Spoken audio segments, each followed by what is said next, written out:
Hello friends, welcome back to our YouTube channel GK with me. तो आज के इस क्लास में हम पढ़ेंगे हमारा सीडीपी का नेक्स्ट टॉपिक। इसमें मैं आपको पूरा सामाजिकरण के बारे में पढ़ाने वाली हूँ, सोशलाइजेशन का टॉपिक पढ़ाने वाली हूँ। इससे पहले मैं आपको कंप्लीट डेवलपमेंट का टॉपिक पढ़ा चुकी हूँ। ठीक है, अगर आपने वो क्लास नहीं देखी है तो आप हमारे चैनल पर विजिट करके वो क्लास देख सकते हैं। वो जो टॉपिक है वो आपके लिए बहुत ही हेल्पफुल रहने वाला है। कोई भी ऐसा एस्टेट नहीं गया है जब डेवलपमेंट के टॉपिक में से क्वेश्चन ना आया हो, तो आप वो तीनों क्लासेस जो है वो देख लीजिएगा, वो आपके लिए हेल्पफुल रहेंगी। इसके साथ साथ आपको अगर नोट्स चाहिए हमारे, तो जो नोट्स है वो एग्जाम फैक्ट एकेडमी पर देखने को मिलेंगे। लास्ट में मैं ऐड कर दूंगी, एक अलग से मैंने वीडियो भी बनाई है जहां से आप ये देख सकते हैं कि आपको नोट्स कौन से फोल्डर में मिलेंगे। तो ई बुक के नाम से फोल्डर होगा, सॉरी एक सेकेंड, तो ना वहां पर ई बुक के नाम से फोल्डर होगा, वहां से आप नोट्स जो है वो रीड कर सकते हैं। ठीक है, तो वहां पर आपको नोट्स अवेलेबल हो जाएंगे। और इसके साथ साथ जो ये क्लासेस हैं वो तो आपके लिए हेल्पफुल हैं ही। तो अब स्टार्ट कर देते हैं हमारी आज की क्लास। इससे पहले वाली क्लास में डेवलपमेंट पढ़ चुके हैं, सारा स्टेजेस, प्रिंसिपल, सब कुछ हम डेवलपमेंट में पढ़ चुके हैं। अब हम पढ़ेंगे सोशलाइजेशन यानी कि सामाजिकरण। ये आप चाहे एचटेट में पीआरटी का एग्जाम दे रहे हो, चाहे टीजीटी का एग्जाम दे रहे हो और चाहे पीजीटी का एग्जाम दे रहे हो, तीनों ही एग्जाम के पॉइंट ऑफ व्यू से ये सीडीपी की क्लास आपकी हेल्पफुल रहने वाली है। एक बार मैं आपको बता देती हूँ कि आज की क्लास में हम क्या क्या पढ़ने वाले हैं। तो आप देख सकते हैं यहाँ सोशलाइजेशन पढ़ेंगे हम। सोशलाइजेशन क्या होता है, किसके अकॉर्डिंग क्या होता है, सामाजिकरण किससे प्रभावित होता है, इसके यूनिट्स क्या है, इसकी एजेंसीज क्या हैं, कितने टाइप का सोशलाइजेशन होता है। इसके साथ साथ जैसे यहाँ पर जेंडर कंसिस्टेंसी, इसमें से पहले क्वेश्चन पूछा गया था PYQB से ये। इसके बाद थ्योरीज क्या है सोशलाइजेशन की, ये मोस्ट इंपॉर्टेंट है। इसमें ना एचटेट में लगातार 3 बार ना एचटेट में इस थ्योरी में से क्वेश्चन आया था। तो जिसने नहीं पढ़ा था उससे इसके बारे में बिल्कुल भी नहीं पता होगा। तो ये मैं बहुत अच्छे से आपको एक्सप्लेनेशन से समझाने वाली हूँ, तो आप इसको बहुत ध्यान से सुनिएगा। तो स्टार्ट कर देते हैं हम आज की क्लास को, आपका ज़्यादा टाइम नहीं लेते हैं। तो यहाँ पर मैंने लिखा है सामाजिकरण, जैसा कि आपको इसके नाम से ही पता लग रहा है, समाज। ठीक है, सामाजिकरण यानी कि ये समाज से कहीं ना कहीं रिलेटेड होगा। तो सामाजिकरण क्या होता है? सामाजिकरण एक ऐसी प्रक्रिया होती है, जैसे हम क्या करते हैं, समाज में रहते हैं, समाज में हम बोलना सीखते हैं, उनके साथ रहना सीखते हैं। ठीक है, वहां से हम व्यवहार सीखते हैं। तो सामाजिकरण एक ऐसी प्रक्रिया है जिसमें मानव समाज द्वारा सीखता है। ठीक है, यानी कि ये सोशलाइजेशन है एक ऐसी प्रक्रिया है जिसमें हम समाज में रहकर अलग अलग जो बातें हैं वो सीखते हैं। और ये जो प्रोसेस है ये पूरे जीवन तक चलता रहता है। यानी कि जब हम जन्म लेंगे, समाज में जन्म लिया हमने, ऐसा तो नहीं है कि हम बिल्कुल एंटी सोशल हो जाएंगे या समाज के साथ में कोई ताल्लुक ही नहीं रखेंगे। अगर मान लो आप बिल्कुल किसी के साथ नहीं बोलते, आप घर से बाहर जाते हैं, ठीक है, आप दुकान पर जाते हैं, ठीक है, आपके आस पड़ोस में कोई व्यक्ति होता आपसे बोलता है, तो वो सभी सोशलाइजेशन का पार्ट है, समाजीकरण का हिस्सा है। आप उनके बिना नहीं रह सकते हैं। तो समाज में रहकर इंसान क्या करता है, सीखता है। और ये प्रक्रिया जो है वो पूरे जीवन तक चलती रहती है, पूरी लाइफ चलती रहती है। यानी कि जन्म से लेकर मृत्यु तक चलेगी। जैसे मैंने आपको बताया था, जो डेवलपमेंट है, विकास है, वो भी कैसे चलता है, वूम टू टूम चलता है। क्योंकि जब बच्चा माँ के गर्भ में होता है तभी से उसका विकास होना शुरू हो जाता है और वो उसके टूम तक चलता है। ठीक है, वैसे ही आपका जो समाजीकरण है वो भी कहाँ से शुरू होता है, वो भी पूरा लाइफ लॉन्ग प्रोसेस है। यानी कि जब तक कि आपकी डेथ नहीं हो जाती है, आप किसका हिस्सा रहते हैं, समाज का हिस्सा रहते हैं। और उस समाज में रहकर आप बहुत सारी चीजें सीखते हैं। यही क्या है, आपका समाजीकरण है, जिसे हम किसके द्वारा अडेप्ट करते हैं, समाज के द्वारा अडेप्ट करते हैं। जिसे हम समाज द्वारा अडेप्ट करते हैं वही क्या होता है, समाजीकरण होता है। अडेप्ट मतलब हम इसमें क्या क्या अडेप्ट करने वाले हैं, क्या क्या सीखने वाले हैं। इसमें हम सोशल नॉर्म सीखते हैं, यानी कि जो भी रूल्स बने हैं, जो समाज के नियम है वो सब सीखेंगे। वैल्यूज सीखते हैं, बड़ों की रिस्पेक्ट करना सीखते हैं, बोलना सीखते हैं, उनके साथ रहना सीखते हैं। इसके साथ साथ हम समाज में रहकर हमारा कल्चर सीखते हैं। तो ये सभी कहीं ना कहीं हमारे समाज का हिस्सा है। ये हमें एक अच्छा प्राणी बनाने में हेल्प करता है। तो अगर मान लो सामाजिकरण नहीं होगा, मान लो सोशल नॉर्म्स नहीं होंगी, हमारे अंदर वैल्यूज नहीं होंगी, तो हम में और जानवरों में कोई डिफरेंस नहीं रह जाएगा। तो जो समाज है वो एक व्यक्ति को व्यक्ति बनाने में पूर्ण रूप से मदद करता है। तो आपसे पूछा जा सकता है कि जो समाजीकरण है उसमें क्या क्या आता है, तो सोशल नॉर्म्स आती हैं। समाज में रहकर इंसान क्या सीखता है, सोशल नॉर्म्स सीखता है, सामाजिक नॉर्म सीखेगा, नियम सीखेगा, वैल्यूज सीखता है। इसके साथ साथ वो क्या सीखता है, कल्चर सीखता है। तो यहाँ तक की बात आपको समझ में आई होगी जो मैंने अभी आपको समाजीकरण के बारे में समझाई है। तो समाजीकरण ऐसी प्रक्रिया है जिसमें रहकर इंसान जो है वो समाज से कुछ ना कुछ सीखता रहता है, और ये एक ऐसा प्रोसेस होता है जो क्या चलेगा, जीवन पर्यंत चलता रहता है, यानी कि निरंतर चलता रहता है। और इसमें हम समाज से कुछ बातें अडेप्ट करते हैं, उसमें सोशल नॉर्म्स आता है, वैल्यूज आती है और कल्चर आता है। इसके बाद है सोशलाइजेशन। सोशलाइजेशन एक कैसा प्रोसेस होता है, ये बायोलॉजिकल से लेकर कल्चरल होता है, यानी कि बायोलॉजिकल से कैसा होता है, सोशलाइजेशन कल्चरल होता है। ठीक है, ये याद रखना है, यानी कि जो सोशलाइजेशन की प्रक्रिया है वो कैसी होती है, बायोलॉजिकल से कल्चरल तक होती है, यानी कि सांस्कृतिक होती है।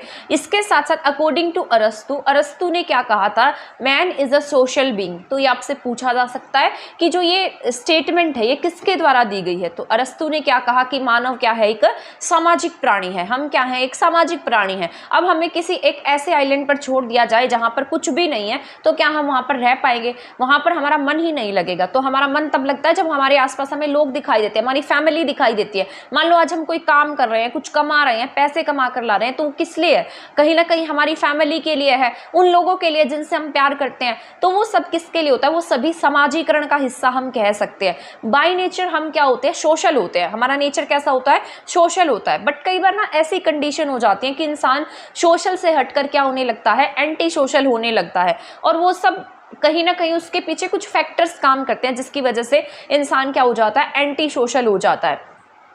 तो अब समाजीकरण की प्रक्रिया से प्रभावित होती है, यानी कि सोशलाइजेशन किस चीज़ों से प्रभावित होता है, जैसे आपका पालन पोषण कैसा है, आपकी अपब्रिंगिंग कैसी हुई है, वो सभी चीज़ें आपके सोशलाइजेशन को प्रभावित करती हैं। इसके साथ साथ आपको कैसा सहयोग मिला है, आप किन बातों का अनुकरण करते हैं, किन बातों को सीखते हैं, किन बातों को फॉलो करते हैं, कैसे लोगों को फॉलो करते हैं, वो सब आपके सोशलाइजेशन को इफेक्ट करेगा। इसके साथ साथ पुरस्कार है, दंड है, आपको किन बातों के लिए डांटा गया, किन बातों के लिए आपको पुरस्कार दिया गया, या आपको बिना बात के ही तो नहीं मार दिया गया, बिना बात के ही तो नहीं डांटा गया, जब आप छोटे थे आपको ऐसी ऐसी बातें तो नहीं कही गई जिसकी वजह से आप बड़े हुए तो आपके मन पर वो बातें असर कर गई। तो ये सारे किसके हिस्से हैं, समाजीकरण को इफेक्ट करते हैं। इसके बाद हम पढ़ लेते हैं यूनिट्स ऑफ सोशलाइजेशन, यानी कि सोशलाइजेशन के कौन से यूनिट्स हैं, कौन से इकाई हैं, कौन ऐसे फैक्टर हैं जो सोशलाइजेशन में हमारी हेल्प करते हैं, जिनकी वजह से हम समाजीकरण सीखते हैं।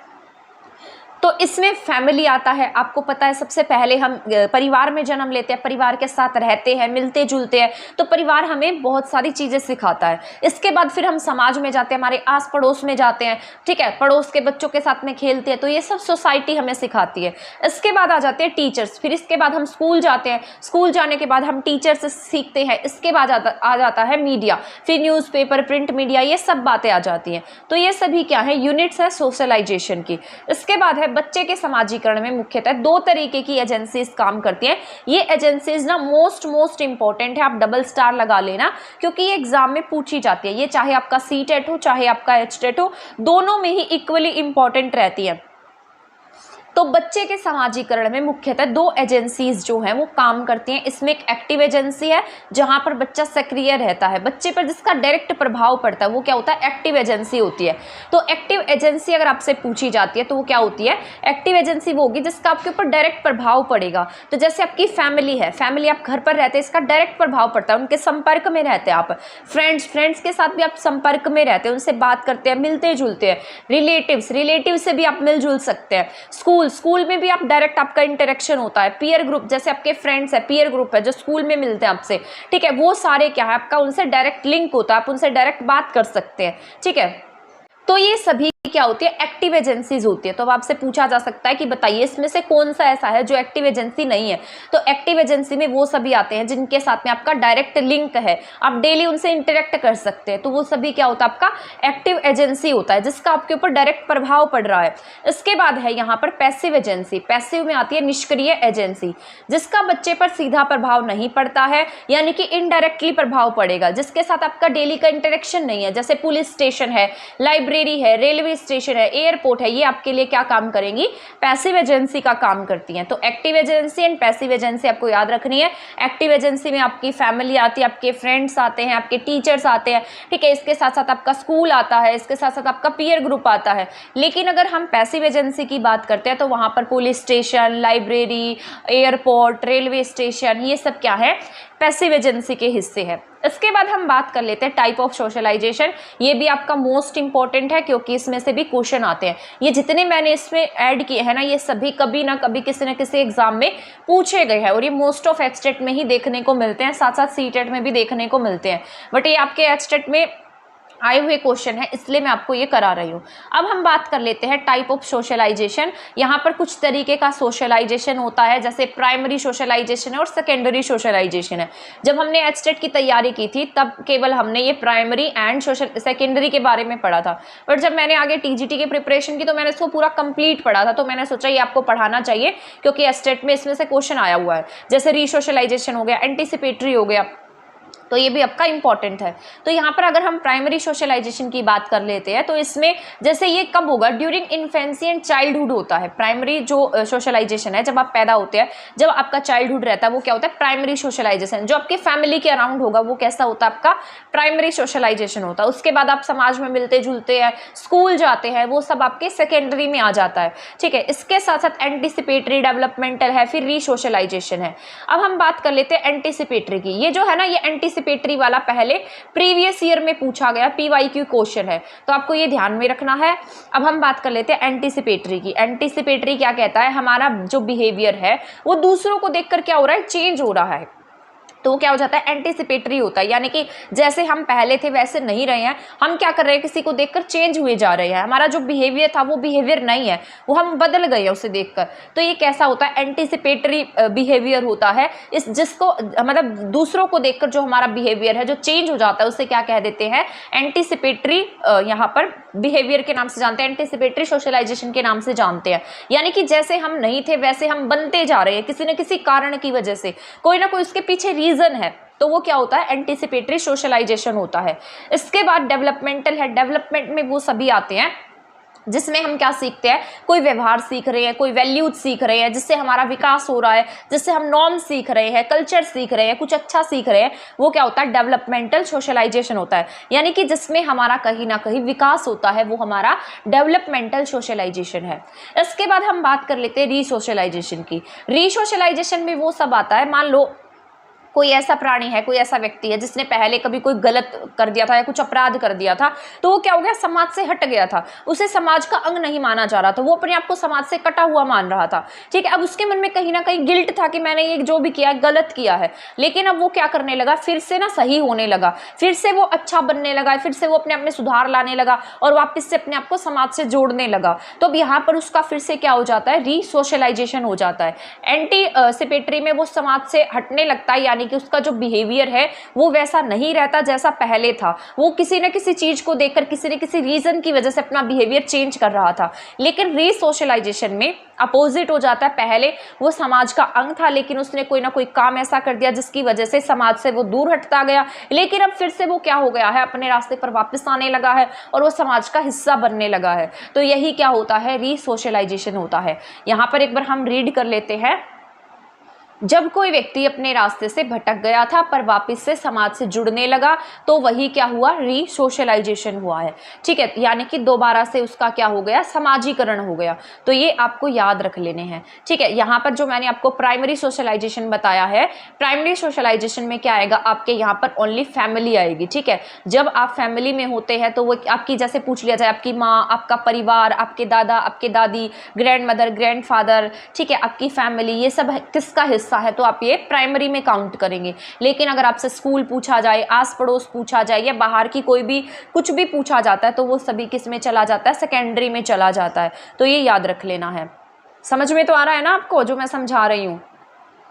कभी ऐसे ही पढ़ते रहो और समझ में ही ना आए, ठीक है। तो यहाँ पर अब हम पढ़ लेते हैं जेंडर कंसिस्टेंसी। अभी आज तो मैं थोड़ा स्लो मोड में पढ़ा रही हूँ, मुझे लगता है मैं बहुत फास्ट पढ़ाती हूँ, शायद आपको समझ में ना आता हो, तो मैंने कोशिश की है कि आज मैं अपनी आवाज़ को ना थोड़ा स्लो डाउन रखूँगी और स्पीड को भी थोड़ा स्लो रखूँगी। पता नहीं मुझे आदत है ऐसे फटाफट पढ़ाने की। तो यहाँ पर है जेंडर कंसिस्टेंसी। जेंडर कंसिस्टेंसी की बात कर लेते हैं, ये भी आपके PYQ क्वेश्चन है। ये तो मेरे ही जब मैंने एचटेट दिया था तो उसमें ही पूछा गया था, तो ये आपको याद रख लेना है। जेंडर कंसिस्टेंसी 2 से 7 साल तक बच्चा ये समझने लगता है कि जो उसका जेंडर है वो अब मतलब वो क्या है। यहाँ पर जो जेंडर है वो इरिवर्सिबल है, यानी कि अब वो बॉय है गर्ल है, अब वो उसका जो जेंडर है वो चेंज नहीं होगा, वो इरिवर्सिबल है। यानी कि इसमें क्या आ जाती है, जेंडर कंसिस्टेंसी बोलते हैं उसे। 2 से 7 साल तक बच्चा समझने लगता है कि उसका जेंडर इरिवर्सिबल है, ठीक है, या फिर मेल फीमेल में डिफरेंस करने लगता है, उसे पता लगने लगता है। तो यही क्या आपका जेंडर कंसिस्टेंसी है, तो इसको याद रख लेना है। इसके बाद यहाँ पर मैंने ये तीनों स्टेजेस मैंने बता ही दी थी आपको, जैसे अर्ली है, अर्ली चाइल्डहुड है, लेटर चाइल्डहुड है एंड एडोलोसेंस है। तो यहाँ पर होता है अर्ली चाइल्डहुड 6 से 12 साल तक का होता है। यहाँ पर ये होगा 2 से 6 ईयर का अर्ली वाला, और ये होगा यहाँ पर 6 से 12 का, ठीक है। तो ये कहीं कहीं पर ना एग्जाम में भी 7 से 11 आ जाता है या 6 से 12 आ जाता है, तो हर जगह ना अलग अलग लिखा होता है। तो हर जगह ना ये वाला जो है ना ईयर अलग अलग लिखा होता है, तो आपको ये ध्यान में रख लेना है। तो इसके बाद है एडोलोसेंस। एडोलोसेंस जो है वो 11 to 19 होता है, या कहीं कहीं पर 13 to 19 लिखा है, या कहीं कहीं पर 12 to 18 लिखा है। तो ये याद रखना है, ये क्या होता है। तो इसे हम स्ट्रेस एंड स्टॉर्म के नाम से जानते हैं, ठीक है। तूफान और तनाव की अवस्था, तनाव और तूफान की अवस्था, तो इसे हम तनाव और तूफान की अवस्था कह देते हैं। पता नहीं मुझे अब एकदम से जुकाम भी लग गया, ठीक है। तो यहाँ पर है थ्योरीज ऑफ सोशलाइजेशन, ये मोस्ट इंपॉर्टेंट है, ये आपको अच्छे से पढ़ लेनी है। जो समाजीकरण है उसकी थ्योरी क्या क्या है। यहाँ पर जो ये है इकोलॉजिकल मॉडल दिया था, ये ब्रूनर के द्वारा दिया गया था, जिसमें ये बताया गया कि जो हमारा समाजीकरण है वो किससे प्रभावित होता है। तो इसमें ये बताया गया था कि हमारा जो समाजीकरण है वो हमारे एनवायरनमेंट से कहीं ना कहीं क्या होता है, प्रभावित होता है।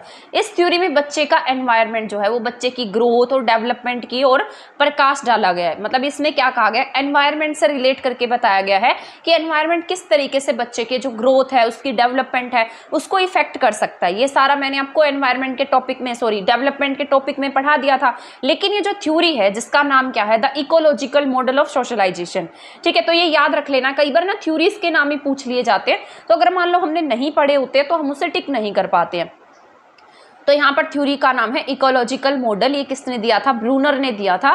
तो ये ब्रूनर के द्वारा दिया गया इकोलॉजिकल मॉडल, जिसमें ना एनवायरनमेंट कैसे इन्फ्लुएंस करता है हमारे समाजीकरण को, वो सारी बातें बताई गई हैं। वहां पर हमने पढ़ा था कि कैसे एनवायरनमेंट हमारे डेवलपमेंट को प्रभावित करता है, तो एनवायरनमेंट जो हमारे समाजीकरण को भी प्रभावित करता है। तो इसके बारे में अब हम जान लेते हैं।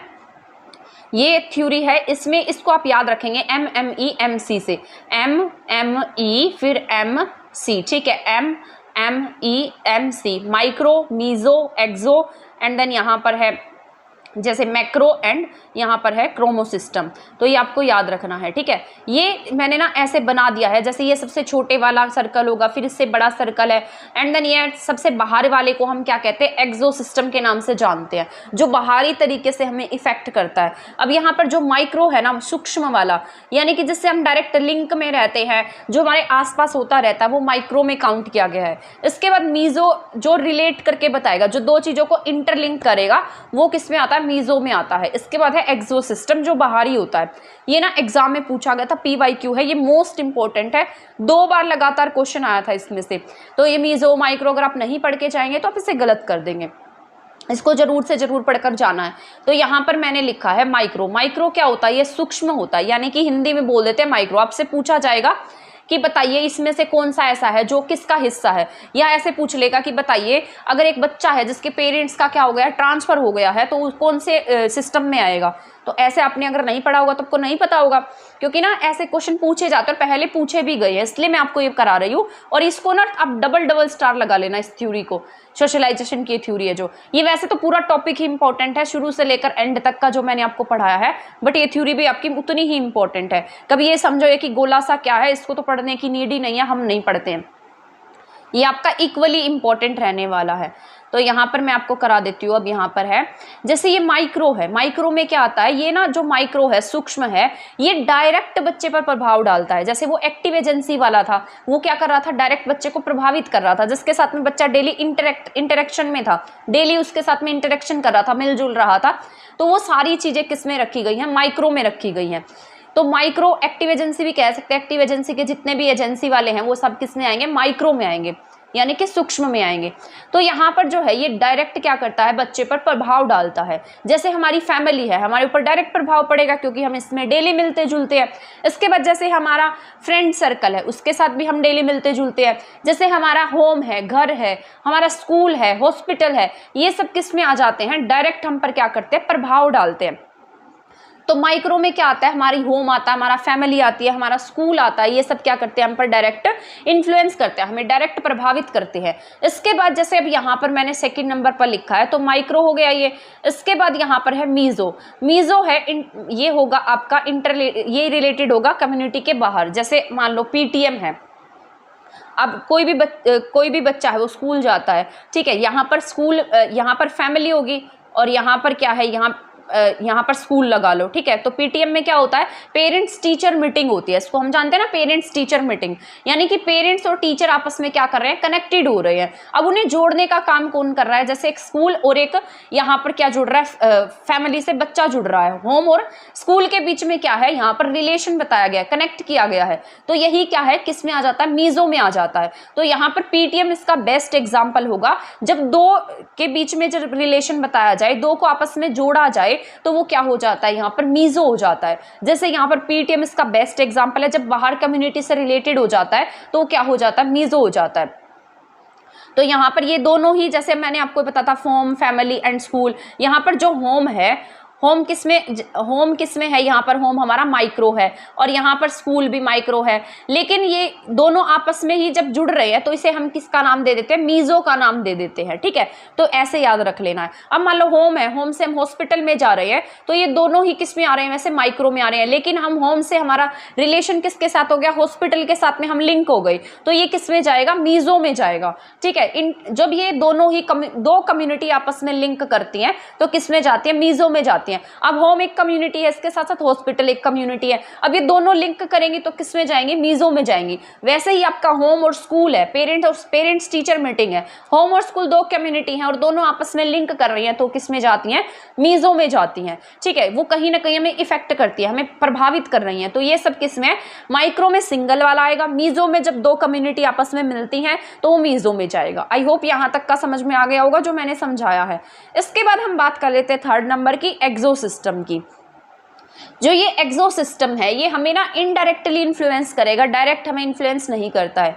एक्सोसिस्टम में सारे बाहरी कारक शामिल किए गए हैं। जैसे मान लो आपके पेरेंट्स है, वो कहीं पर जॉब करते हैं, उनका 1 साल बाद ट्रांसफर हो जाता है या साल के बीच में ही कहीं ट्रांसफर हो जाता है, तो उनका जो बच्चा होता है वो वहाँ स्कूल में पढ़ रहा होता है। अगर मान लो उनके पेरेंट्स का ट्रांसफर होगा तो उनको वो वाला जो प्लेस है वो छोड़कर कहीं जाना पड़ेगा, तो इससे बच्चे का जो स्कूल है वो प्रभावित होगा, उसका स्कूल का एनवायरनमेंट चेंज होगा। अब वो जहाँ पर रह रहा था, जहाँ वो सोशल था, यानी कि जहाँ उसके फ्रेंड सर्कल था, जहाँ वो खेलता था, अब वो भी सारा चेंज हो जाएगा। तो ये क्या कर रहा है, उस बच्चे को इनडायरेक्टली इन्फ्लुएंस कर रहा है। तो एक्सोसिस्टम वो होता है जो किसी को इनडायरेक्टली क्या करता है, इन्फ्लुएंस करता है। तो पेरेंट्स ट्रांसफर भी किस में आता है, एक्सोसिस्टम में आता है। जैसे सोशल मीडिया है, मास मीडिया, ये हमें इनडायरेक्टली इन्फ्लुएंस करती है। अब मतलब सोशल मीडिया पर यह कुछ भी आ जाता है, हम क्या देखते हैं, क्या देख रही है, वो हमारे मन पर क्या असर डाल रहा है, तो वो इनडायरेक्टली हमें इन्फ्लुएंस कर रहा है। हमारा उसके साथ कोई लेना देना नहीं है, दूर दूर तक आपने देखा होगा। मान लो अब न्यूज़ में कोई ऐसी न्यूज़ आई है जिसके बारे में आप जानते ही नहीं है, जिसे आप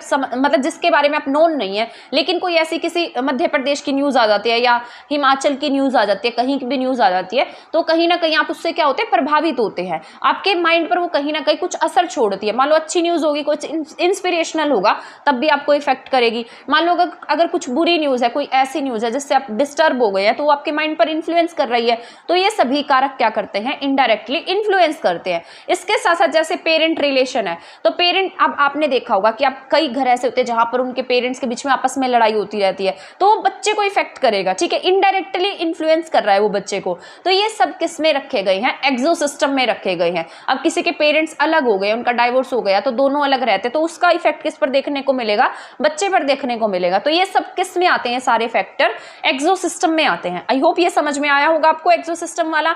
तो एक्सोसिस्टम होता है जो इनडायरेक्टली क्या करता है, इन्फ्लुएंस करता है किसी को। इसके बाद हम पढ़ लेते हैं मैक्रो सिस्टम।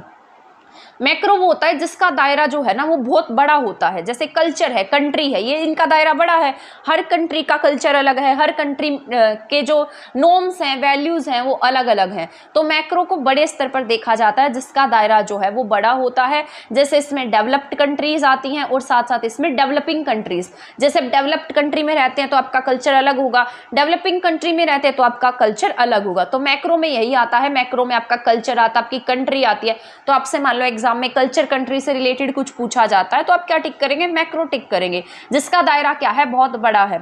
इसके बाद है क्रोमो सिस्टम। क्रोमो सिस्टम वो होता है, आपने देखा होगा कि आप जैसी आपकी थिंकिंग है वैसे आपके पेरेंट्स की नहीं होगी, क्योंकि वहां पर क्या आ गया, जनरेशन गैप आ गया है। आप जैसे आपके ग्रैंड पेरेंट्स की थिंकिंग है तो आपकी थिंकिंग में जो डिफरेंस है ना वो किस में आता है, क्रोमो सिस्टम में आता है। तो ये भी आपसे पूछा जा सकता है कि जो ये थिंकिंग का गैप है, जनरेशन गैप कहा जाता है इसे, यानी कि यहाँ पर जो थॉट प्रोसेस है वो बिल्कुल चेंज होता है। तो इस थॉट प्रोसेस को, सोचने की प्रक्रिया को, जो ये जनरेशन गैप है, इसको किस में रखा गया है, क्रोमो सिस्टम में रखा गया है। तो आई होप यहाँ तक का आपको जो मैंने समझाया है वो समझ में आ गया होगा। ये आपका जितना भी था वो मैंने आपको करा दिया है। सोशलाइजेशन का भागने की कोशिश मत करना क्लास से, पहले कह रही हूँ, अभी रिवाइज कराऊंगी तो रिवाइज मोस्ट इंपॉर्टेंट होता है। मुझे कोई शौक नहीं है आपको रिवाइज कराने का, ये आपके बेनिफिट के लिए ही है। अगर आप रिविजन करेंगे तो आपको अच्छे से याद होगा और आपको समझ में आएगा, नहीं करेंगे ऐसे ही भाग जाएंगे तो फिर देखना नंबर भी आपके ऐसे ही आने वाले हैं। मुझे एस्टेट थोड़े ना पास करना है, एस्टेट तो आपको पास करना है, मेरा तो ऑलरेडी पास है, तो मुझसे कोई टेंशन ही नहीं है। तो इसको रिवाइज करके जाना, कभी ऐसे ही भागने लगो, रिवाइज कराऊंगी पहले, ठीक है। तो यहाँ पर है सोशलाइजेशन, अभी मैंने आपको पढ़ाया था, अभी फटाफट रिवाइज कर लेते हैं, 2-3 मिनट लगेगी, कुछ ज्यादा नहीं लगेगा, तो आप भी साथ साथ रिवाइज कीजिएगा। यहाँ पर है सामाजिकरण। सामाजिकरण क्या होती है, एक ऐसी प्रक्रिया होती है जो क्या करती है, निरंतर चलती रहती है, ठीक है। इसमें हम क्या सीखते हैं, समाज से कुछ अडेप्ट करते हैं, जैसे सोशल नॉर्म्स है, वैल्यूज है, कल्चर है, ये सब क्या कर रहे हैं, हम समाज से ग्रहण कर रहे हैं। ये बायोलॉजिकल से कैसा होता है, कल्चरल होता है। अरस्तु ने इसको क्या कहा था, man is a social being, यानी कि हम क्या हैं, सोशल हैं। इसके बाद समाजीकरण की प्रक्रिया किस को प्रभावित क्या करता है, पालन पोषण प्रभावित करता है, सहयोग प्रभावित करता है, अनुकरण प्रभावित करता है, और जो पुरस्कार है, दंड है, वो सब प्रभावित कर रहे हैं। यूनिट की बात की जाए, सोशलाइजेशन की यूनिट कौन है, कौन सी इकाई है, क्या क्या आता है इसमें, हमारी फैमिली आती है, हमारे फ्रेंड्स आते हैं, सोसाइटी आती है, टीचर्स आते हैं, मीडिया आता है। इसके बाद मैंने यहाँ पर लिखा है, यहाँ पर कुछ एजेंसीज है, जैसे active agency and passive agency है। एक्टिव जो डायरेक्टली इन्फ्लुएंस करेगी, पैसिव जो इनडायरेक्टली इन्फ्लुएंस करती है। इसके बाद सोशलाइजेशन के मैंने आपको टाइप बताए हैं। इसमें मैंने आपको बताया है primary socialization, secondary socialization, anticipatory socialization, developmental socialization और रीसोशलाइजेशन। तो ये सारा आपको समझ में आ गया होगा। प्राइमरी में मैंने आपको बताया था आपकी फैमिली आएगी, जो इन्फेंसी के टाइम और चाइल्डहुड के टाइम बच्चा जो घर पर रहता है वो सब उसका प्राइमरी फैक्टर है। लेकिन बाद में जब वो बाहर जाता है, आस पड़ोस में मिलता जुलता है, नेबरहुड में जाता है, ठीक है, इसके साथ स्कूल जाता है और अदर फैक्टर्स होते हैं, वो सब किस में आएंगे, सेकेंडरी में आएंगे। एंटीसिपेटरी यानी कि जैसे पहले वो नहीं था अब बनता जा रहा है, तो वो एंटीसिपेटरी है। डेवलपमेंटल में मतलब उसके क्या वैल्यूज सीखी है, क्या नॉर्म सीखे हैं, वो सब उसका डेवलपमेंटल सोशलाइजेशन हो रहा है। रीसोशलाइजेशन में मैंने आपको बताया था कि कोई इंसान है जो किसी भी मतलब समाज से कट गया किसी वजह से और फिर से वापस से उसी लाइन पर आने लगा है, तो उसका वापस से क्या हो जाएगा, समाजीकरण हो जाएगा। इसके बाद यहाँ पर ये सारा मैंने आपको एक्सप्लेन कर दिया है। फिर मैंने जेंडर कंसिस्टेंसी बताई थी कि यहाँ पर बच्चे को समझ में आने लगेगा कि जो जेंडर है वो इरिवर्सिबल है, वो चेंज नहीं होगा, ठीक है। अब है थ्योरीज ऑफ सोशलाइजेशन। सोशलाइजेशन की थ्योरी में मैंने इकोलॉजिकल मॉडल बताया है, ठीक है। ये ब्रूनर का मॉडल है, ब्रूनर की थ्योरी है, ये मोस्ट इंपॉर्टेंट है। इसमें बताया गया कि कैसे एनवायरनमेंट इन्फ्लुएंस करता है किसी बच्चे को। इसको हमने पढ़ा है, जैसे इसको MME और MC से पढ़ा है, MME MC। M से मैंने सबसे पहले आपको माइक्रो पढ़ाया, फिर मीजो पढ़ाया, फिर एक्सो पढ़ाया, एंड देन हमने पढ़ा था इसके बाद हमने मैक्रो पढ़ा था, एंड देन हमने क्रोमो पढ़ा था, ठीक है। माइक्रो जो स्मॉल वाला होता है, जो डायरेक्टली इन्फ्लुएंस कर रहा है, जैसे फैमिली, फ्रेंड्स। इसके बाद मीजो बताया, जब दो कम्युनिटी आपस में इंटरलिंक कर रही हैं, कनेक्टेड हो रही हैं, तो वो क्या है, मीजो में आ जाता है। इसके बाद एक्सो में जो बाहरी है, जो इनडायरेक्टली बच्चों को इन्फ्लुएंस कर रहा है, जैसे पेरेंट्स का रिलेशनशिप कैसा है, जैसे उनकी ट्रांसफर वगैरह हो गई, ये सब चीजें किस में पढ़ी, हमने एक्सो में पढ़ी है। इसके बाद मैक्रो में जो बड़े स्तर पर प्रभावित करती है, जैसे कंट्रीज प्रभावित करेंगी, ठीक है। डेवलप कंट्री में आपका कैसा सोशलाइजेशन हुआ है, डेवलपिंग में कैसा हुआ है, वो सब फैक्टर इफेक्ट करते हैं। इसके बाद क्रोमो वाले में हमने पढ़ा है इसमें मैंने आपको पढ़ाया है जैसे जो जनरेशन गैप है वो सब किस में आएगा, क्रोमो में आएगा। तो आई होप यहाँ तक का जितने पॉइंट हमने पढ़े हैं वो आपको समझ में आ गए होंगे। मुझे पता है अब आप यहाँ इस क्लास से भाग सकते हैं, बट मैं अभी आपको नोट्स की स्ट्रेटेजी भी बताऊंगी एक बार, ठीक है। तो यहाँ पर आपकी क्लास खत्म हो गई है। अगर आपको इसके नोट्स चाहिए तो आप exam fact academy app download कीजिएगा, वहाँ पर आपको ये वाले नोट्स जो है वो कल तक देखने को मिल जाएंगे, क्योंकि अभी आपका ये लेक्चर पूरा हुआ है। इसको देखिएगा क्लास को, तभी नोट्स दूंगी मैं, अदरवाइज मैं नोट्स नहीं दूंगी अगर आप क्लास नहीं देखेंगे तो, ठीक है। मुझे पता है बहुत सारे स्टूडेंट ऐसे होते हैं क्लास देखते नहीं है, सोचते हैं नोट्स पढ़ लेते हैं और काम चल जाएगा। ये मेरी मेहनत की हुई है, आपकी मेहनत थोड़े ना की हुई है। ये आप सीधा मेरे नोट्स पढ़ लोगे, आपको उतना समझ में तो नहीं आएगा। इसलिए ना मैं इसलिए कह रही हूँ क्योंकि आपको ये समझ में आए, कंसेप्ट बने आपका। फिर जब आपका जो ये एग्जाम है ये पास होगा तो मुझे कितनी खुशी होगी, है ना। तो ये मैं आपके बेनिफिट के लिए बोल रही हूँ, तो आप क्लास देखिएगा, आपके लिए हेल्पफुल रहने वाली है। तो अब हम मिलेंगे हमारी नेक्स्ट क्लास में नेक्स्ट टॉपिक के साथ। तब तक आप हमारे चैनल के साथ बने रहे और वीडियो को प्लीज शेयर कर देना, और जितना हो सके चैनल को सब्सक्राइब कर देना, ठीक है। मतलब एक इंसान एक ही बार सब्सक्राइब कर सकता है, मतलब शेयर कर देना, ठीक है। तो थैंक यू, धन्यवाद।